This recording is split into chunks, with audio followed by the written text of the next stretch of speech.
Well, we're here at FEMA's National Response Coordination Center to get an update on this year's preparations for hurricane season, which begins on Sunday. I want to thank Secretary Jay Johnson, as well as FEMA Coordinator, or FEMA Administrator Craig Fugate, for leading this briefing. And I also want to thank all the hardworking employees in all the departments that are responsible for helping us prepare, respond to, and recover from emergencies. States still have the primary role in preparing for and responding to disasters, and will continue to make sure that they get the full resources that they need and support they need to back them up. But it's also every citizen's responsibility to make sure that we are prepared for emergencies when they come, not just hurricanes, but every emergency. And that's why I want to thank the representatives that we have from not just the Department of Energy, but also the Commonwealth of Virginia, as well as the folks from Orange County, Florida, who have developed mobile apps to give residents the ability to plan, prepare for, get faster notice of, and respond to emergencies before a hurricane is even on the horizon.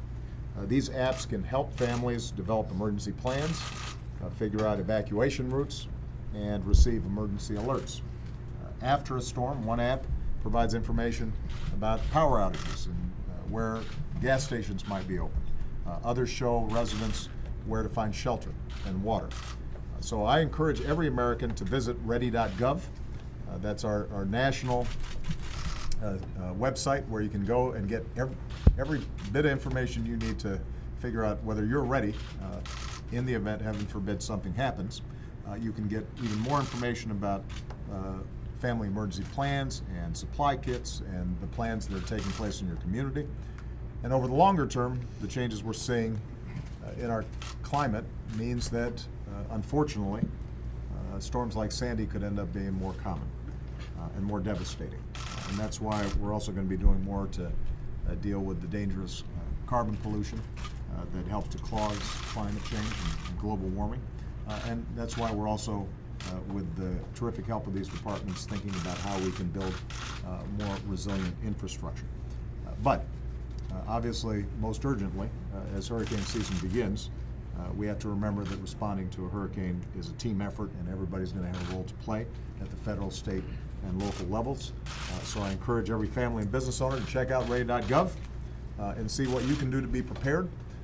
And while I'm here, I also want to thank not only the staff and employees who each and every day, without a lot of attention, help communities deal with disasters, but I also want to thank all the first responders out there all across the country, because when they're called on, they're the ones who have to get there first and often put themselves at risk and do an amazing job.